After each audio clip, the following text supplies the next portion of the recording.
What is going on, guys? It is Wrestlelamia here, back with some more news. Join us now as we look at this week's edition of Raw, as well as some of the latest news, including the death of Vince McMahon's brother, Edge is about to make Royal Rumble history, Bad Bunny at the Royal Rumble, a dangerous mistake on Raw, Jinder Mahal returns, and much more. Be sure to subscribe and hit that notification bell for daily wrestling videos, and follow us on Facebook for exclusive lists.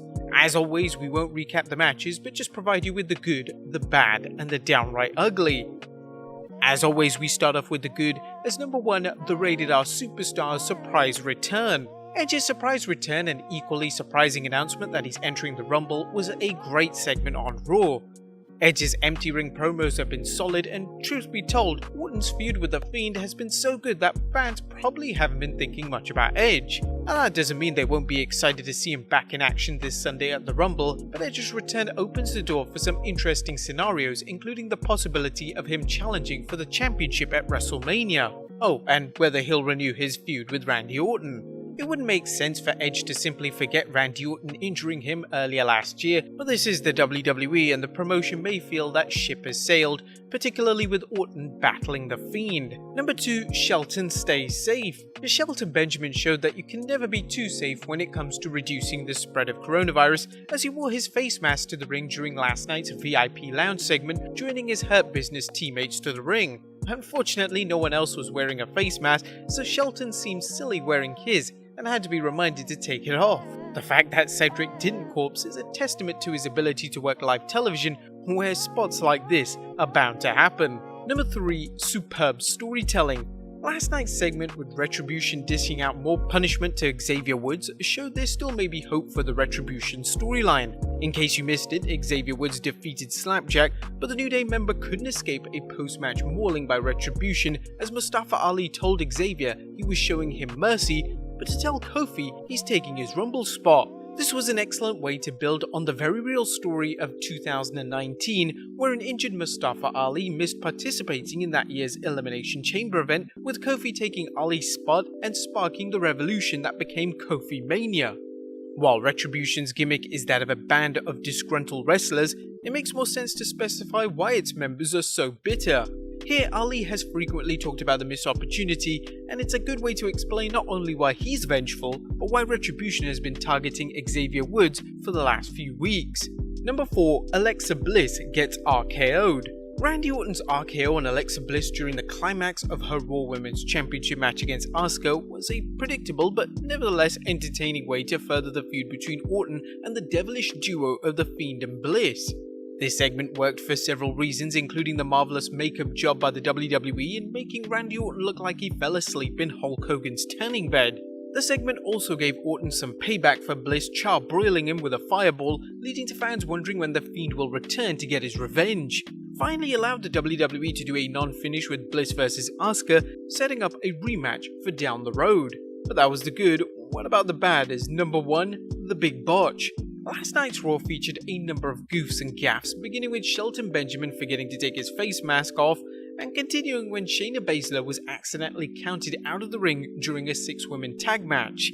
According to PW Insider, last night's 6-women tag bout featured Charlotte Flair, Mandy Rose, and Dana Brooke versus Nia Jax, Shayna Baszler, and Lacey Evans, which had to be stopped and restarted after a commercial break, as Baszler was legitimately counted out of the ring by the referee, leading to Adam Pearce being sent out to improvise a restart. Looking at Charlotte Flair's knee to Shayna Baszler's face, it looked pretty brutal, and it could have actually knocked out Shayna for real, hence why she was counted out.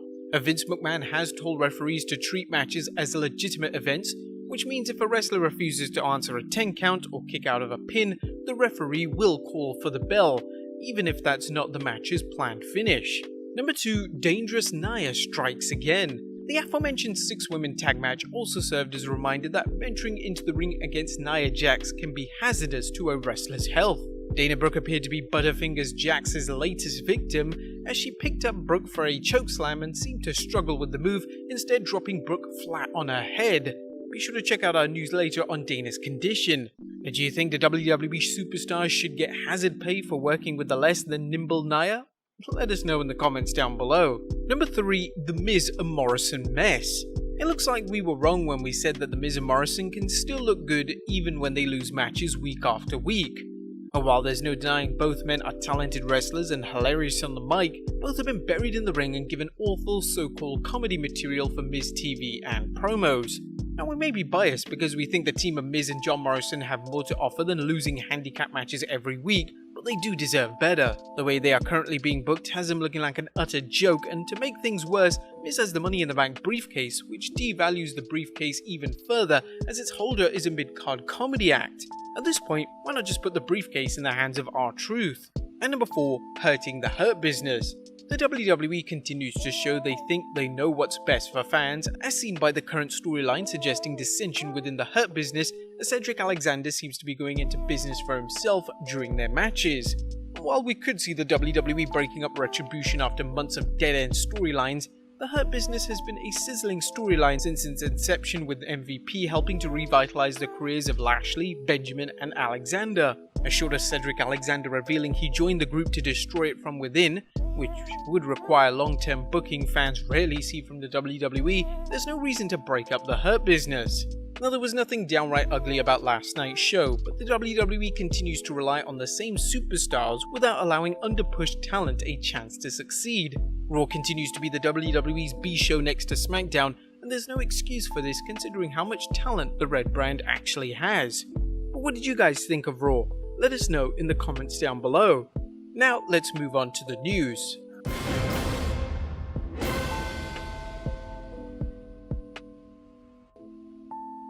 Our first story unfortunately looks at a death in the McMahon family.